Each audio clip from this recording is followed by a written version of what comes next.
Life and Style. Times of Manipur gi Life and Style miyang tabiri ba pumnamakpu adom gi host Daina Pangsatabamna taram nokchari. Ngasi Life and Style gi team na laizari ba mafam asi wangkai gi thangkapat mapal hari ba mafam asi dani. Aduga ngasi gi episode ay na miyam gi damak kudol tamjakadauri ba personality asi one of the youngest designers in Manipur, Arbin Tonjam.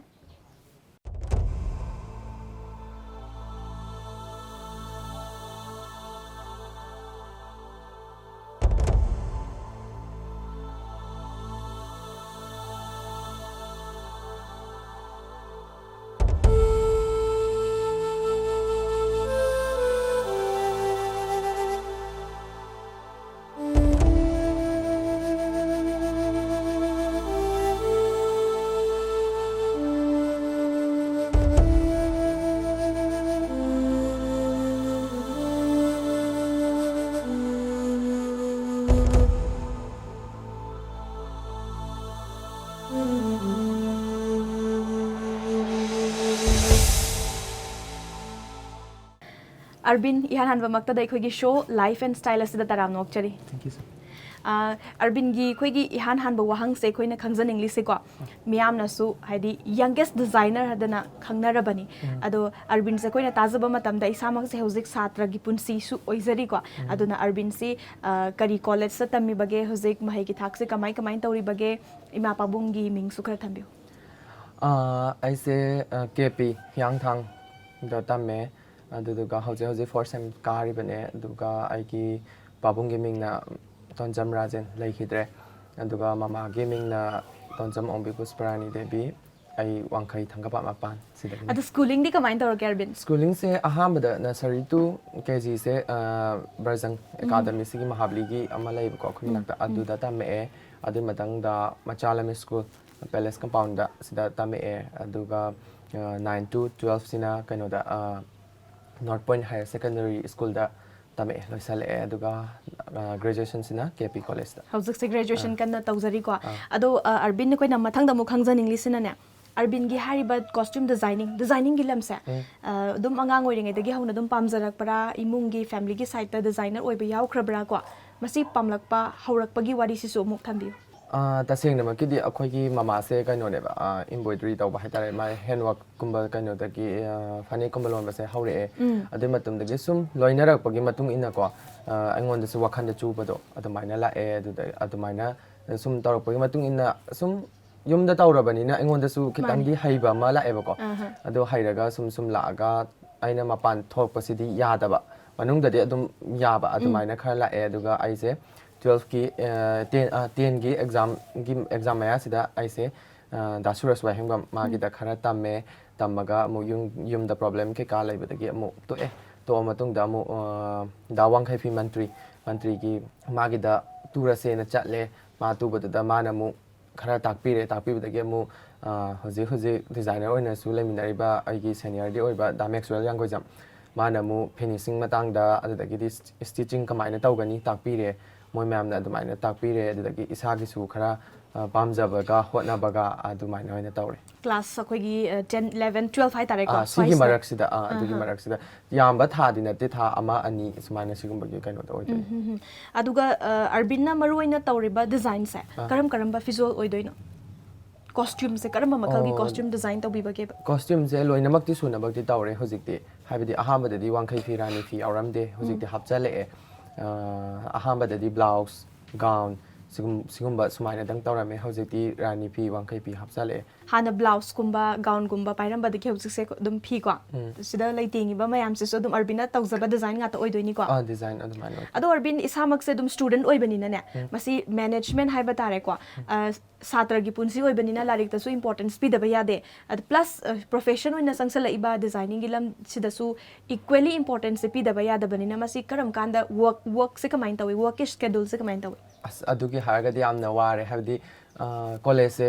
chattabana namna lairena haile hadi sidadi aina lauriba kaino do hadi pot magi order mayamdo matam chana pidaba yade Mane. adudagidi school gisu college gisu tawdaba yade adubu hadi manage tawre adugi matungina hadi college chattaba yadaba matamdadi chatle adagi somna kanda chattaba yadaba matamdadi somna kanda samuk tawre adu wadi wa ayamana thabakse nungdang dana hakta sure Oh, nungdang do ina. nungdang do ina sure pung adum baro ama ani saibak sidi adum thabak sure khoi kano tawraga adumaina ina taw adu hojik pudi Yumda yumda tawrido, lakpa order sing ko matam gi oiba design sing tawre adu Arbin tongan tongan balam sing da beauty pageant sing da participate tawbiru re ko mana maya mama su lawre haiba se koina tajarabani experience khara haibiu ne awanungai haitare beauty pageant gi experience se asidi yamna ware habadi audition loraba matungda misna dress se haraktoini ba khoida adu haira aba matungda mu dress mu phajana ba mu honaraktoini ba adu honarakpanina hadi khanbagi matam amsu change ko adu dai khanba haise fabric amung choice tawni adu da gidi amung design choice tawrani adu matungda amu set ka doriba misina chana ga doribra chana roi doribra haibagi kainom su la e khoida adu gumba khanba matam oibanina atenba matam sida tawbadadi khatangdi wai aduga adum wanungai ne nungai ba hargadi beauty pageant da ina puthoiba potuda mayam appreciation tawbirakpado adu nungai bane adu Arbin makha sa dajarak pada ko Arbin su haibiri masi time management ne ba beauty pageant tongan tongan ba chatpa khotpa si awa ba su nungai ba su ngantani pressure mani le duise adu mi amagi haibadi model amada ne Arbin na design tawdori ba masi costume sing sa machu khangde magi fabric khangde ko masi kamaina gadi khantok pa je kamaina khar thambiu ne Arbin Sumain khanda pute magi pi doriba stage to gi background adu madarka oye adu daki pi ga doriba mogi lighting system adu kamaina tawrakani habadu ma haipet akhoi hangnaye kamaina no stage kamai senga dori gai kumba adu maina adu daki ti mamang gi kaino khara su yenge hadi mogi se sumaina semgali adu dawi stage adu mai yengale adagi model da har ga su adum numitu di moi se kere kera ga su muba migina amuba ko daki khatang ngauragana khitang akhoina machu do seme hadi matam magi color body chana ba aduga tongan tongan ba beauty pageant sing sigi marakta ne Arbin na khwai dagi nungai ki ba punsi da ngasi phawba kawba ngamoi da ba hai tare adu karino describe tab you haibi wari dugi manam nungai ba se tasengna haragadi ani layeba ko imonda ahamba isna aina sum tawri ba journey se how journey haurakpada kama haidino hadi achievement hana phangdorakpado kaino ki best designer in Manfit 2018 sida adum aduma yam nungai engonda aduduga 2019 halaki Miss India se simsu yam nungai hadi Miss India se thaina dagi hauna adum YouTube daga yenga kam kan chatpa phangdoino moi event se hadi hek mamang daga phamaga yengbodo kam kan phangdoino khotoino na khalle adubu 2019 gi handaki Manipuri represent tawriba Urmila Sagol sem akhoina designer mayam punsalhaga dress pi bako maonda adu pi bisida mana chatpagi kaino se opportunity se ngonda pirakpa adu da opportunity pirakpa sida adu da ki pirakpa se aisu chatle adu da hadi adu da nungai ba se ka haidino kama hem phongdok tu no khangde ham nungai habidi aina hek khallu da ba poto khan kaino direct isa doina tholakpado adu maina tawrakpado da yam kari kari experience kadi thengna birake mafam du da haidi Manipur da sin ba show gane hujik Miss India hai tare masi sin ki ba ada lai ba mawong matau ko costume je kayam ko di design tau ki ge hai bana sing ba ka thambiu costume je akhoi adum Manipur gi akhoi designer mayam sina pina bani na ai gi adu gi habam laitre ba ko numit tu gi moi gi Miss India gi team du na khan ba dress to set na re aigi dadi aigi wakhanda aina aigi costume se moina moin lairingai manungdo tha ma lairingai manungdu da mari gumba di se aduga kari kari costume casual gumba gown gumba dumaina se le ko adu da ki moi khetna ba haje akoi siga moi ga khetna di totally yam khetna re hadi moi agi di pung hauni haiba matam se chap chana haure adu da ki di beauty pageant namda tawriba kaino se adum matik chana tawe hadi akoina uriba TV da uriba sima adum taseng nama oeba moigida adumaina tawe ado experience mayam hai tare ko Manipur gi wang bada chaluba beauty pageant sing si Arbin na yauraba matungda hojik Manipur da lariba fibam beauty pageant sin ba ko masi show gumba sin ba sida awat pa gumba laiba se karamba area da ne kaina di khange duga kadi tawraga di hena phajaba mawong da sin ba yage kaina kari kari khanbi bage beauty pageant se aina khangjarakpadagi ko haujik ti yamna develop ore hai tare sinba matamda organize yamna well organized oire hojik ti aduga kitang awat ba kaidau ba habasidi miyoi bani adum kharasu kainodi adum kaisu kaidena khalle adubu I tasengnamakki hairuragadi yam thinadi kaino oire mapalanga changdamnabda akhoi kaisu yamna tabadi oidre hojikki matamdadi adubu awatpa kaidauba nahaktangi nungaitaba khotabadudi sidi adum kainone khando e koso okay adu ngasai Arbin na ne design tawriba tongan ba blouse oiro tops oiro ko gown oiro adu even plus akoi gi leiba tongan ba wangkhai fi rani fi muka fi leiba akoi gi designing se masi tawbase adi kamaina tawbi bage habadi drawing gumba natraga study tawbra sigedi kaino yam tawreda hadi akhoi gi sigi hadi kaino gi akhoi maitai gi mai ki matang da larik am laiba ko sigi larik su pare thijan bo humjan ba adum kalle hadi akhoi na puthokning ya su mai se puthok su ya de lairami ba mai si su direct maksu season ba ya de haina asuma ahalaman sing akhoi da takpire aduna maitai mek su man ba akhoi na mung thiri isna hadi maitai mek ti nataba aduga mandi man ba adugumba tawe yekpa khotpa sidi tasengnamakki haragati adum akhoi friend circle de ko painting gumba tawbada moida dum hange sikamaina yegana phajagani khotkani adumaina adum hange Arbin na pami ba design se yekhan ba hai tare ko ho yekhan ba aduda aina pami poche ahamba gi aina sketch yek thopa laido aduduga moina mu phajana popular oina yekpaduna moida mu yekhan bi ba designing gi matang sida koi gi Manipur gi lari ba tongan ba ko visual sing si nat kamari leina ba phaja gra ba duguma mayek mayam ama lai ne ba masi study tawda bi da pangtaw tawsan da su ya ponte na tra ya ponte se hadi akhoi di tasengnamakki haragadi akhoi gi atopa costume bu kaino tawe haiba nataba akhoi gi laijari ba hadi lai gi irona na lairi ba costume sidi kitang kaino tawba darka oeba aduduna kitang thijan bam change kitang su lui mani ado blouse ki matang da sukra thambiu ne hoje ki ko Arbin se dum designing gi lam sida khongda birak labani na clients kumbana pamba adagi Arbin daga order lak pa hai tare ko masi mayam gi pamba se Manipur gi oina hoje ing kumjali singani trama pan 2019 gi hai haina khana rasi ko mayam na pamna ba blouse ki design se or phi gi design se karam banaga hena ga di pamba gi hauji oina ti mayam se ayambana hadi Manipur da lairi ba ka haideno khoi gi chini naw sing se kaino yam ore yamna khange habidi akhoi moine hena khangbane hengal eba habidi si chatnare si chatnade kaina haibasu yaure adudagi tasengnamakti hojikti moidi akhoi lairiba khudimak se hadi aidi one piece oibiu haibase ayamana lae hadi kaina mata lakpa se aduduna handwork seasonare akhoi hojikti hadi handwork seasonare hadi handwork sidi once among tawkiba potse kaino tawbada wabani na moidi aigidi kaino adum oibiro adumaina tawbiro khopiro adumaina tawra lae fabric kumbagi matang da hargadi fabric se akhoi na mu Delhi dagi lawe okay Delhi dagi lawe sagi fabric su season nei adubu ayamana di Delhi dagi lawe ai fabric phaba su maru oi quality se khara khenarakpa adudagi di hadi khangmani na hojikandi loina mako khoina phattaba season abasu yadabani na quality tu gi matungina ado khoina ngasai Arbin hoi gi yum da hexang po matam da Arbin gi ko yum sida su tongan ba ka khara da work tawraga su leiram me hai tare Arbin gi still now ata oidoira Arbin na takpi bu oidoira kamai tawbuna tasengnamakki di kaino tawe ko aigi da atamba lakpa moi ani ahum laiba ko adaki di mama se akhoi di mama sina adum mana adum handwork kumba tawrakpanina adum mateng pangbi ba haitare aigi kaino tawrakpa hadi chinba timing do adugumba da domain tawe adum family na su adum mateng pangbi ai chille haragadi adum moi na ko adum mateng adum pangbi okay ado hauze ki oina di Arbin sa satra su oizari ko aduga plus hoje ngasai Arbin na haibi kore yum da duma khujik se work tawbiri ado matam kharagi matung da di plan acho so pa soidana laibiram gani ko kari tawge kaina di khanbiri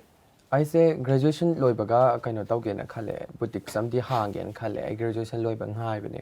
hadi hojik su yam chen ba ngamdabani na mu boutique sanga agadi engonda yam waga dabto adadi thabak khodima tawri khodimak se larik yaudra gati yade ko aduna som larik ta su khara changba adudagidi somna kanda su aigi adum kaino si khara adum khara tawraga adumaina tawbanina matam khara gi matung he graduation loibagadi boutique sangge na plan tawe yam nungai jai adumak hangba ngambiu mapalam da su koin export tawba ngamba hai tare maram di khoi gi visual sing si makoi na phi mak oina indraga su makoi gi oiba design da say some frock gi mawong da bu oira su ko moina set pada comfort oiga da ba mawong da khoi gi design se moina laiki ba haiba se ko iramdam gi koi talent su promote tawdoini plus akoi da su south thok ama phauja doini ko as a part of the show hai tare Arbin se designer ama su oibani na mi amana magi oiba design sa aingonda karamba visual si phajagani setpada phajagani masana hai tare ko self grooming hai tare masi khangna na bane kari tips oina thambigani Arbina ꯑꯩꯈꯣꯏꯅ ꯆꯠꯀꯗꯧꯔꯤꯕ ꯄꯣꯠꯇꯨꯒꯤ ꯃꯇꯨꯡ ꯏꯟꯅ ꯂꯥꯛꯀꯗꯧꯔꯤꯕꯅꯦꯕ ꯍꯥꯏꯕꯗꯤ ꯑꯩꯈꯣꯏꯅ formal ꯐꯪꯁꯟ ꯑꯃ ꯆꯠꯄ ꯇꯥꯔꯒꯗꯤ ꯑꯗꯨꯒꯤ ꯆꯠꯅꯕꯤꯗꯣ ꯑꯗꯨꯗꯩꯗꯨꯗ ꯑꯩꯅ ꯁ꯭ꯇꯥꯏꯂꯤꯁ ꯑꯣꯏꯅꯕ ꯃꯑꯣꯡꯗ ꯁꯦꯝꯕ ꯑꯃ ꯑꯗꯒꯤꯗꯤ ꯕꯥꯔꯗꯦ ꯄꯥꯔꯇꯤ ꯑꯃ ꯆꯠꯄ ꯃꯇꯝꯗ ꯀꯃꯥꯏꯅ ꯑꯩ ꯁ꯭ꯇꯥꯏꯂꯤꯁ ꯈꯤꯇꯪꯗꯤ ꯑꯣꯏꯕ ꯍꯥꯏꯗꯤ ꯃꯌꯥꯝꯒꯁꯨ ꯀꯩꯅꯣ ꯆꯨꯅꯕ ꯃꯑꯣꯡꯗ ꯑꯗꯨꯃꯥꯏꯅ ꯁꯦꯝꯕ ꯇꯥꯏ ꯍꯥꯏꯕꯗꯤ ꯑꯩꯈꯣꯏꯒꯤꯗꯤ ꯃꯅꯤꯄꯨꯔꯅꯦ ꯑꯗꯨꯅ ꯃꯌꯥꯝꯁꯤꯒꯁꯨ ꯆꯥꯟꯅꯅꯕ ꯑꯩꯒꯁꯨ ꯆꯥꯟꯅꯕ ꯃꯑꯣꯡꯗ ꯑꯗꯨꯃꯥꯏꯅ ꯁꯦꯝꯕꯁꯤꯅ ꯀꯩꯅꯣꯗ ꯗꯔꯀꯥꯔ ꯑꯣꯏꯅ ꯈꯜꯂꯦ ꯑꯩꯒꯤ ꯋꯥꯈꯜꯗ ꯑꯗꯨꯗ ꯑꯩꯈꯣꯏꯒꯤ ꯀꯂꯔꯁꯦ ꯑꯩꯈꯣꯏꯒꯤ ꯀꯂꯔꯁꯤ ꯈꯟꯕꯒꯤ ꯃꯑꯣꯡꯁꯦ ꯑꯩꯈꯣꯏꯅ ꯁꯝ ꯏꯚꯦꯟꯠ ꯅꯠꯇ꯭ꯔꯒ ꯕꯔꯊꯗꯦ ꯄꯥꯔꯇꯤꯕꯨ ꯑꯣꯏꯔꯣ ꯑꯃꯕꯨ ꯑꯣꯏꯔꯣ ꯅꯨꯡꯗꯥꯡꯗ ꯆꯠꯄ ꯑꯌꯨꯛꯇ ꯆꯠꯄ ꯗꯦ ꯇꯥꯏꯝꯗ ꯆꯠꯄꯁꯦ ꯃꯁꯤ ꯑꯩꯈꯣꯏꯅ ꯑꯩꯈꯣꯏꯒꯤ ꯀꯂꯔꯁꯦ ꯀꯃꯥꯏꯅꯒꯗꯤ ꯈꯟꯒꯅꯤ ꯍꯣꯏ ꯃꯁꯥ ꯃꯁꯥꯒꯤ ꯆꯣꯏꯁꯇꯤ ꯁꯣꯏꯅ ꯂꯩꯔꯝꯒꯅꯤꯀꯣ ꯕꯠ ꯍꯦꯟꯅ ꯐꯖꯕ ꯃꯑꯣꯡꯗ ꯍꯥꯏꯇꯥꯔꯦ ꯍꯦꯟꯅ ꯐꯖꯕ ꯃꯑꯣꯡꯗ ꯍꯥꯏꯔꯒꯗꯤ ꯑꯩꯈꯣꯏꯗꯤ ꯍꯧꯖꯤꯛꯇꯤ ꯇꯁꯦꯡꯅꯃꯛꯀꯤꯗꯤ ꯋꯤꯟꯇꯔ ꯂꯥꯛꯑꯕꯅꯤꯅ ꯍꯧꯖꯤꯛꯇꯤ ꯕ꯭ꯔꯥꯏꯠ ꯀꯂꯔꯁꯦ ꯁꯤꯖꯤꯟꯅꯔꯅꯤ ꯕ꯭ꯔꯥꯏꯠ ꯀꯂꯔ ꯁꯤꯖꯤꯟꯅꯔꯛꯄ ꯃꯇꯝꯗꯗꯤ ꯋꯤꯟꯇꯔꯒꯨꯝꯕ ꯑꯣꯏꯔꯛꯄꯒꯤ ꯗꯦ ꯇꯥꯏꯝꯗꯗꯤ ꯕ꯭ꯔꯥꯏꯠ ꯀꯂꯔꯁꯦ ꯁꯤꯖꯤꯟꯅꯕ ꯀꯥꯟꯗ ꯀꯩꯁꯨ ꯀꯥꯏꯗ꯭ꯔꯦ ꯐꯖꯔꯦ ꯑꯗꯨꯝ ꯀꯩꯅꯣ ꯑꯣꯏꯔꯦ ꯑꯗꯨꯒ ꯅꯨꯡꯗꯥꯡꯒꯨꯝꯕ ꯂꯥꯛꯑꯒꯗꯤ ꯈꯤꯇꯪ ꯗꯥꯔꯛ ꯀꯂꯔꯗ ꯁꯤꯖꯤꯟꯅꯔꯛꯑꯒꯅꯤ ꯗꯥꯔꯛ ꯀꯂꯔꯗ ꯁꯤꯖꯤꯟꯅꯔꯛꯄꯁꯤꯅ ꯑꯩꯈꯣꯏꯒꯤ ꯍꯥꯏꯗꯤ ꯃꯤꯁꯦ ꯀꯃꯥꯏ ꯍꯥꯏꯒꯅꯤ ꯅꯣꯏꯕ ꯃꯤꯁꯤꯁꯨ ꯗꯥꯔꯛ ꯀꯂꯔꯒꯨꯝꯕ ꯁꯤꯖꯤꯟꯅꯔꯒꯗꯤ ꯈꯤꯇꯪꯁꯨ ꯀꯩꯅꯣ ꯑꯣꯏꯔꯛꯑꯦꯕ ꯑꯗꯨꯗꯨꯒ ꯁ꯭ꯂꯤꯝ ꯑꯣꯏꯁꯜꯂꯛꯑꯦ ꯑꯗꯨꯗꯨꯒ ꯅꯨꯡꯗꯥꯡꯒꯤ ꯀꯩꯅꯣꯒꯨꯝꯕꯁꯤꯗꯗꯤ ꯈꯤꯇꯪ ꯗꯥꯔꯛꯀꯨꯝꯕꯁꯤꯅ ꯈꯤꯇꯪ ꯆꯥꯟꯅꯕ꯭ꯔꯥꯅ ꯈꯜꯂꯦ ꯑꯩ ꯋꯥꯈꯜꯗꯗꯤ ꯁ꯭ꯇꯥꯏꯜ ꯍꯥꯏꯕꯁꯦ ꯀꯃꯥꯏꯅ ꯗꯤꯐꯥꯏꯟ ꯇꯧꯕꯤꯅꯤꯡꯉꯤ ꯁ꯭ꯇꯥꯏꯜ ꯍꯥꯏꯔꯒꯗꯤ ꯀꯩꯅꯣꯅꯦꯕ ꯑꯩ ꯏꯁꯥꯗ ꯑꯣꯏꯅ ꯍꯥꯏꯔꯒꯦꯀꯣ ꯁ꯭ꯇꯥꯏꯜ ꯍꯥꯏꯔꯒꯗꯤ ꯑꯩꯅ ꯄꯥꯝꯖꯔꯤꯕ ꯄꯣꯠꯇꯣ ꯑꯗꯨꯗꯩꯗ ꯁ꯭ꯇꯥꯏꯂꯤꯁ ꯑꯣꯏꯊꯣꯛꯄꯗꯣ ꯑꯩꯈꯣꯏꯅ ꯍꯥꯏꯕꯗꯤ ꯂꯩꯔꯝꯃꯤꯕ ꯄꯣꯠꯇꯣ ꯁ꯭ꯇꯥꯏꯂꯤꯁ ꯑꯣꯏꯊꯣꯛꯄꯗꯣ ꯍꯥꯏꯗꯤ ꯄꯣꯠ ꯑꯃ ꯂꯩꯔꯝꯃꯤꯕ ꯄꯣꯠꯁꯦ ꯈꯤꯇꯪ ꯇꯣꯉꯥꯜꯍꯜꯂꯛꯄꯗꯣ ꯑꯗꯨꯃꯥꯏꯅ ꯍꯥꯏꯅꯤꯡꯉꯦ ꯑꯩꯉꯣꯟꯗꯗꯤ ꯁ꯭ꯇꯥꯏꯜ ꯍꯥꯏꯔꯒꯗꯤ ꯍꯥꯏꯗꯤ ꯑꯩꯉꯣꯟꯗꯁꯨ ꯆꯥꯟꯅꯕ ꯄꯣꯠꯇꯣ ꯑꯗꯨꯒ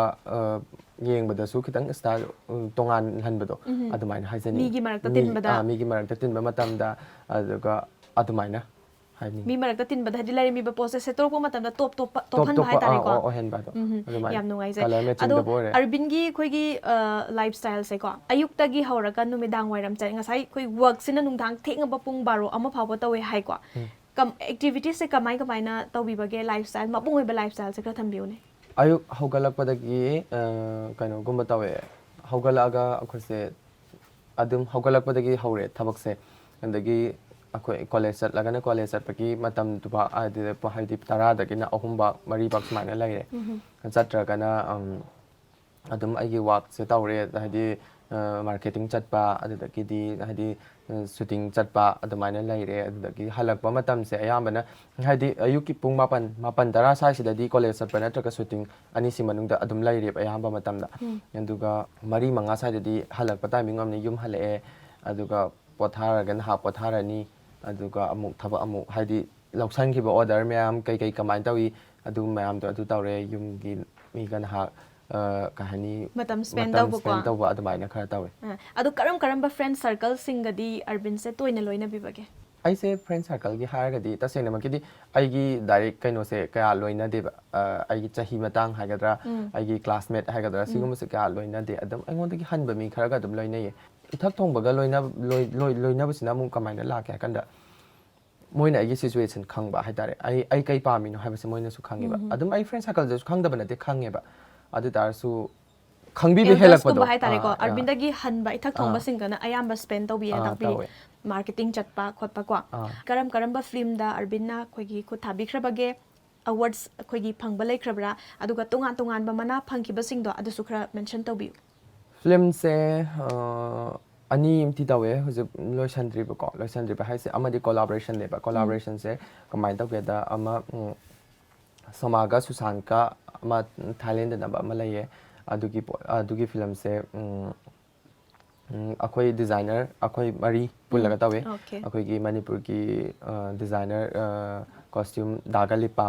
ꯑꯗꯒꯤꯗꯤ ꯗꯦꯂꯤ ꯕꯦꯁ ꯗꯤꯖꯥꯏꯅꯔ ꯑꯕꯤꯅꯥ ꯃꯤꯁ꯭ꯔꯥ ꯑꯗꯒꯤ ꯔꯤꯅꯥ ꯑꯍꯟꯊꯦꯝ ꯆꯤꯆꯦ ꯔꯤꯅꯥ ꯑꯗꯨꯒ ꯑꯩ ꯁꯨꯃꯥꯏꯅ ꯇꯧꯔꯒ ꯑꯦꯜꯕꯝ ꯑꯃꯈꯛꯇꯪꯗ ꯗ꯭ꯔꯦꯁ ꯑꯩꯈꯣꯏꯅ ꯑꯃꯃꯝ ꯇꯧꯕ ꯑꯃ ꯍꯧꯖꯤꯛ ꯑꯗꯨꯃ ꯇꯧꯈ꯭ꯔꯦ ꯑꯗꯨꯒ ꯈꯝꯕ ꯚꯔꯁꯦꯁ ꯅꯣꯡꯕꯥꯟ ꯑꯗꯨꯁꯨ ꯊꯥꯏꯂꯦꯟꯗ ꯅꯝꯃꯦ ꯑꯗꯨꯒꯤꯁꯨ ꯇꯧꯋꯦ ꯑꯗꯨꯃ ꯇꯧꯔꯤ ꯑꯗꯨꯒ film se aingonda di film se ka law se lawdre hadi aigi relatives ki type ta oiba loina ba mi gi oina lawre taseng na haga di aidi college chatpa exam la pa lawe adu dai aigi damak ta film schedule yai thopio ha badu di kasu kano na tabani na aina film si kya tawdre album gum na ai hamba tawe okay aduga men fit ta award phangki ko adumai tawdana kari kari atopadi phangba lei bi khrabage 2018 men fit phangye dana ko aduga moigi governor ka yauraga moigi nurse ma'am gi association namna sinba beauty pageant nam tawki bako aduda su amu best designer phangi atopa thoidopadi phangba laitri hoji bakyo na aduga dum beauty pageant da puthorok pasidadi aina ngasi bakta costume tawjarak padadi adum line na sambi ba hagadra ma na nungsi ba haidara adum kaino tawe adum first second sumaina adum dilaure lobangam iko matungda su adumak awards kaya maruma ko lobangam la khok ko Arbin adum mayam gi seba tawbi ko hai tare ni ko adum makha sa tajarak pada Arbin se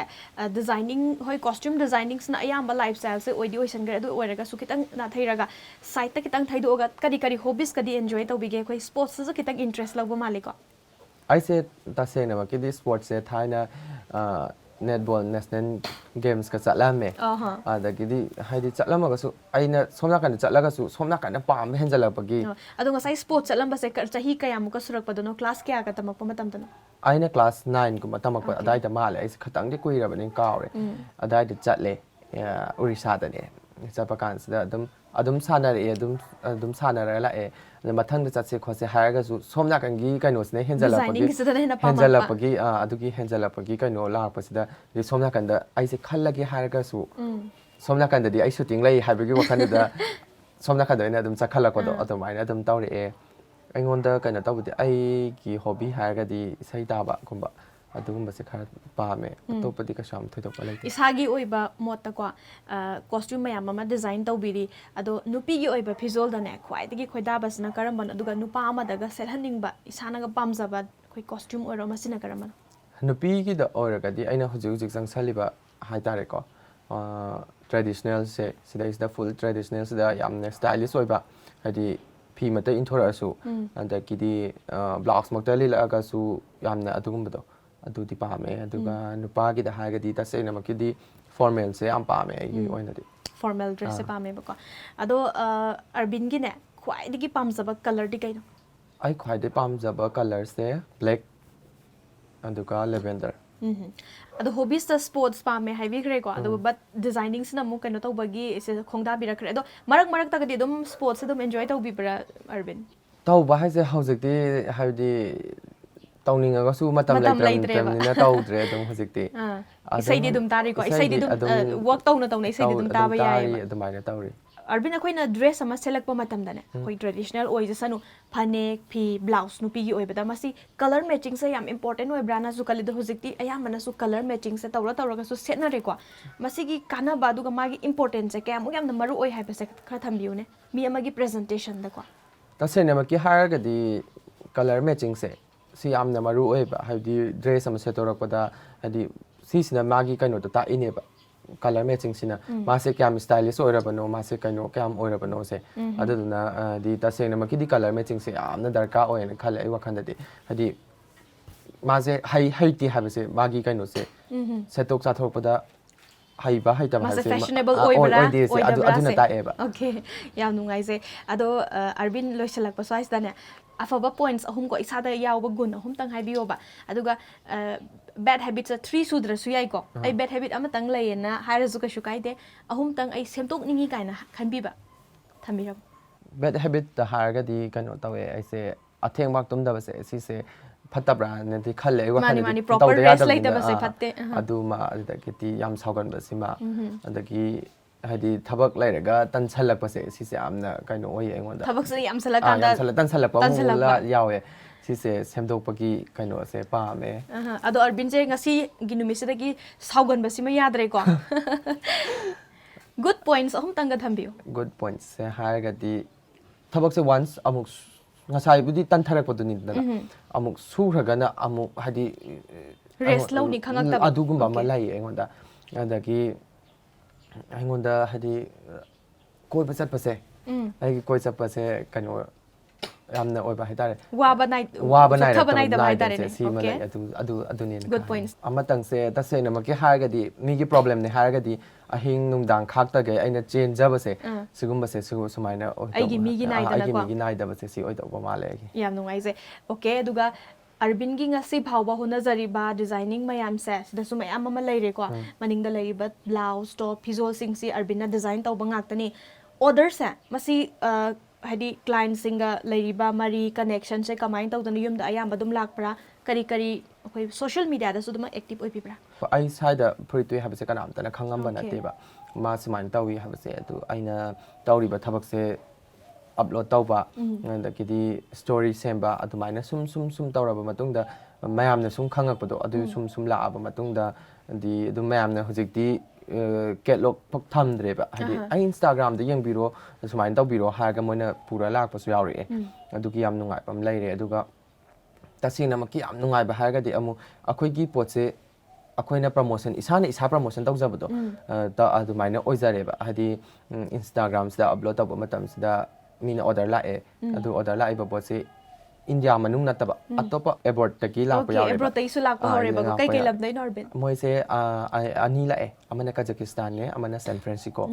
ꯀꯃꯥꯏꯅ ꯇꯧꯒꯦꯗ ꯃꯣꯏꯁꯦ ꯑꯩꯈꯣꯏꯒꯤ ꯄꯣꯠꯂꯤꯒꯨꯝꯕꯁꯦ ꯌꯥꯝ ꯄꯥꯝꯃꯦ ꯄꯣꯠꯂꯤꯁꯤꯗ ꯑꯩꯈꯣꯏꯒꯤ ꯇ꯭ꯔꯥꯏꯕꯦꯜꯒꯤ ꯑꯣꯏꯕ ꯐꯦꯕ꯭ꯔꯤꯛꯁꯦ ꯁꯤꯖꯤꯟꯅꯔꯒ ꯁꯦꯝꯕ ꯈꯣꯠꯄꯁꯦ ꯄꯥꯝꯃꯦ ꯃꯣꯏꯅ ꯑꯗꯨꯃꯥꯏꯅ ꯇꯧꯔꯒ ꯇꯧꯋꯦ ꯑꯗꯨꯗ ꯑꯩꯈꯣꯏ ꯁꯤꯒꯤ ꯊꯥꯗꯣꯛ ꯊꯥꯖꯤꯟꯒꯤꯁꯤꯗꯤ ꯑꯩꯗꯤ ꯀꯌꯥꯁꯨ ꯈꯪꯗꯕꯅꯤna ꯑꯩꯒꯤ ꯁꯣꯝ ꯅꯥꯀꯟꯗ ꯇꯧꯕꯅꯤꯅ ꯑꯩꯈꯣꯏ ꯃꯩꯇꯩ ꯃꯆꯥ ꯆꯠꯄꯒ ꯌꯥꯝ ꯊꯤꯌꯦ ꯍꯥꯏꯗꯤ ꯄꯣꯠꯁꯦ ꯑꯣꯔꯗꯔꯁꯦ ꯂꯥꯛꯑꯒꯁꯨ ꯄꯤꯕ ꯉꯝꯗꯕ ꯍꯥꯏꯗꯤ ꯑꯩꯅ ꯈꯪꯖꯗꯕꯒꯤꯀꯣ ꯑꯗꯨ ꯃꯩꯇꯩ ꯃꯆꯥ ꯆꯠꯄꯗꯒ ꯄꯤꯕꯒꯨꯝꯕ ꯑꯗꯨꯃꯥꯏꯅꯒꯨꯝꯕ ꯇꯧꯋꯦ ꯑꯗꯣ ꯍꯧꯖꯤꯛꯇꯤ ꯌꯥꯝ ꯅꯨꯡꯉꯥꯏꯔꯦ ꯏꯟꯁꯇꯥꯒ꯭ꯔꯥꯝ ꯑꯗꯨꯗꯒꯤ ꯁꯨꯃꯥꯏꯅ ꯇꯧꯕꯁꯦ ꯍꯥꯏꯗꯤ ꯄ꯭ꯔꯤꯊꯤꯕꯤꯒꯤ ꯃꯐꯝ ꯈꯨꯗꯤꯡꯃꯛꯇ ꯑꯩꯈꯣꯏꯒꯤ ꯄꯣꯠꯁꯦ ꯁꯤꯃ ꯂꯩ ꯑꯩꯈꯣꯏ ꯃꯅꯤꯄꯨꯔꯗꯁꯨ ꯁꯤꯒꯨꯝꯕ ꯄꯣꯠꯊꯣꯛ ꯂꯩ ꯍꯥꯏꯕꯁꯤꯃ ꯃꯌꯥꯝꯗ ꯎꯠꯄ ꯉꯝꯕꯁꯦ ꯁꯤ ꯌꯥꯝ ꯅꯨꯡꯉꯥꯏ ꯁꯣꯁꯤꯌꯦꯜ ꯃꯤꯗꯤꯌꯥꯒꯤ ꯀꯥꯟꯅꯕ ꯁꯣꯁꯤꯌꯦꯜ ꯍꯥꯏꯇꯥꯔꯦꯀꯣ ꯃꯤꯗꯤꯌꯥꯒꯤ ꯊ꯭ꯔꯨꯗꯒꯤ ꯑꯩꯈꯣꯏꯒꯤ ꯇꯨꯡꯗꯁꯨ ꯇꯣꯉꯥꯟ ꯇꯣꯉꯥꯟꯕ ꯗꯤꯖꯥꯏꯟꯁ ꯀꯌꯥ ꯄꯨꯊꯣꯛꯇꯅ ꯅꯣꯠ ꯑꯣꯟꯂꯤ ꯏꯟ ꯃꯅꯤꯄꯨꯔ ꯏꯟꯇꯔꯅꯦꯁꯅꯦꯜꯒꯤ ꯂꯦꯚꯦꯜꯗ ꯍꯥꯏꯇꯥꯔꯦꯀꯣ ꯋꯥꯔꯜ ꯀꯣ ꯊꯨꯡꯅ ꯑꯩꯈꯣꯏꯒꯤ ꯃꯅꯤꯄꯨꯔꯁꯦ ꯄ꯭ꯔꯃꯣꯠ ꯇꯧꯁꯤ ꯐꯖ ꯗꯤꯖꯥꯏꯟ ꯀꯌꯥ ꯄꯨꯊꯣꯔꯛꯀꯣ ꯍꯥꯏꯕ ꯋꯥꯐꯝꯁꯤ ꯊꯝꯖꯒꯦ ꯏꯔꯣꯏ ꯂꯣꯏꯁꯤꯜꯂꯛꯄꯁꯤꯗꯅꯦ ꯑꯩꯈꯣꯏꯒꯤ ꯂꯥꯏꯐ ꯑꯦꯟड ꯁ꯭ꯇꯥꯏꯜ ꯁꯣ ꯑꯁꯤꯕꯨ ꯌꯦꯡꯕꯤꯔꯤꯕ ꯚ꯭ꯌꯨꯋꯔꯁꯤꯡꯗ ꯑꯔꯕꯤꯟ ꯇꯣꯟꯖꯝꯅ ꯀꯔꯤ ꯄꯨꯛꯅꯤꯡꯒꯤ ꯑꯣꯏꯕ ꯋꯥꯐꯝꯁꯤꯡ ꯊꯝꯕꯤꯅꯤꯡꯉꯤ ꯑꯩꯅ ꯊꯝꯅꯤꯡꯕꯁꯦ ꯁꯨꯃꯥꯏꯅ ꯊꯝꯅꯤꯡꯉꯦ ꯍꯥꯏꯗꯤ ꯑꯩꯈꯣꯏꯅ ꯇꯧꯖꯔꯤꯕꯁꯤꯗ ꯃꯌꯥꯝꯅ ꯑꯦꯄ꯭ꯔꯤꯁꯤꯌꯦꯁꯟ ꯎꯠꯄꯤꯕ ꯃꯌꯥꯝꯅ ꯅꯨꯡꯁꯤꯕꯤꯕ ꯍꯥꯏꯗꯤ ꯑꯩꯈꯣꯏꯅ ꯇꯧꯖꯔꯤꯕ ꯈꯔꯁꯦ ꯁꯤꯗꯩꯁꯤꯗ ꯃꯌꯥꯝꯅ ꯅꯨꯡꯁꯤꯕꯗꯣ ꯎꯠꯄꯤꯕ ꯑꯗꯨ ꯄꯥꯝꯃꯦ ꯑꯗꯨꯒ ꯑꯩꯈꯣꯏꯒꯤ ꯍꯧꯒꯠꯂꯛꯏꯕ ꯏꯆꯤꯟ ꯏꯅꯥꯎꯁꯤꯡ ꯑꯩꯒꯤ ꯏꯃꯥꯟꯅꯕ ꯍꯥꯏꯒꯗ꯭ꯔꯥ ꯃꯣꯏ ꯃꯌꯥꯝꯅ ꯍꯥꯏꯗꯤ ꯁꯤꯒꯤ ꯂꯝꯁꯤꯗ ꯆꯪꯅꯤꯡꯉꯛꯄ ꯃꯇꯝꯁꯤꯗ ꯍꯥꯏꯗꯤ ꯃꯅꯤꯄꯨꯔ ꯁꯨꯝ ꯂꯩꯔꯤꯕꯁꯤ ꯅꯪꯁꯤꯗ ꯗꯤꯖꯥꯏꯅꯤꯡ ꯇꯧꯔꯒ ꯅꯪ ꯇꯦꯂꯔ ꯇꯧꯔꯒ ꯆꯥꯔꯒꯦ ꯍꯥꯏꯔ ꯑꯗꯨꯃꯥꯏꯅ ꯑꯗꯨꯒꯨꯝꯕ ꯋꯥꯈꯜꯂꯣꯟꯗ ꯊꯝꯕꯤꯗꯕ ꯄꯦꯔꯦꯟꯁꯈꯩꯅ ꯗꯤ ꯃꯥꯅ ꯆꯠꯅꯤꯡꯉꯤꯕ ꯂꯥꯏꯟꯁꯦ ꯀꯩꯅꯣ ꯑꯗꯨꯒ ꯃꯥꯅ ꯄꯥꯝꯃꯤꯕꯁꯤꯅ ꯀꯌꯥꯃꯨꯛ ꯌꯥꯝꯅ ꯁꯤꯕꯥꯛꯅ ꯀꯌꯥꯃꯨꯛ ꯌꯥꯝꯅ ꯆꯨꯝꯃꯒꯦ ꯀꯌꯥꯃꯨꯛ ꯌꯥꯝꯅ ꯃꯥ ꯁ꯭ꯇ꯭ꯔꯒꯜ ꯇꯧꯕ ꯉꯝꯃꯗꯒꯦ ꯑꯗꯨꯒꯨꯝꯕ ꯈꯔ ꯇꯧꯔꯒꯅꯦ ꯃꯥꯅ ꯄꯥꯝꯃꯤꯕ ꯂꯥꯏꯟꯁꯤꯡꯁꯤꯗ ꯊꯥꯕꯤꯕ ꯑꯗꯨꯃꯥꯏꯅ ꯑꯣꯏꯅ ꯍꯥꯏꯅꯤꯡꯉꯦ ꯑꯩ ꯋꯥꯈꯜꯂꯣꯟꯗꯗꯤ ꯊꯦꯡꯛ ꯌꯨ ꯁꯣ ꯃꯆ ꯑꯔꯕꯤꯟ ꯇꯣꯟꯖꯝ ꯉꯁꯤꯒꯤ ꯁꯣ ꯀꯣ ꯉꯁꯤꯒꯤ ꯑꯦꯄꯤꯁꯣꯗ ꯑꯁꯤꯗ ꯑꯔꯕꯤꯟ ꯇꯣꯟꯖꯝꯅ ꯗꯤꯖꯥꯏꯟ ꯇꯧꯕ ꯇꯣꯉꯥꯟ ꯇꯣꯉꯥꯟꯕ ꯕ꯭ꯂꯥꯎꯁ ꯇꯣꯞ ꯃꯅꯤꯄꯨꯔꯒꯤ ꯇ꯭ꯔꯦꯗꯤꯁꯅꯦꯜ ꯑꯣꯏꯕ ꯑꯇꯥꯌꯔꯁꯤꯡ ꯑꯗꯨꯒ ꯒꯥꯎꯟꯁꯤꯡ ꯑꯩꯈꯣꯏ ꯚ꯭ꯌꯨꯋꯔꯁꯀꯤ ꯃꯐꯝꯁꯤꯡꯗꯁꯨ ꯑꯩꯈꯣꯏꯅ ꯎꯠꯊꯣꯛꯆꯕꯒꯤ ꯇꯟꯖꯥꯗꯨꯁꯨ ꯐꯪꯖꯔꯤꯕꯅꯤ ꯑꯗꯨꯅ ꯇꯨꯡꯗꯁꯨ ꯍꯦꯟꯅ ꯑꯐꯕ ꯑꯗꯨꯃꯛ ꯑꯣꯏꯕꯤꯈꯣ ꯑꯣꯜ ꯗ ꯚꯦꯔꯤ ꯕꯦꯁꯠ ꯉꯁꯤꯒꯤ ꯑꯣꯏꯅꯗꯤ ꯃꯇꯥꯡ ꯁ꯭ꯋꯥꯏꯁꯤꯗ ꯂꯥꯏꯐ ꯑꯦꯟड ꯁ꯭ꯇꯥꯏꯜꯒꯤ ꯑꯦꯄꯤꯁꯣꯗ ꯇꯦꯟꯁꯤꯟꯖꯔꯤ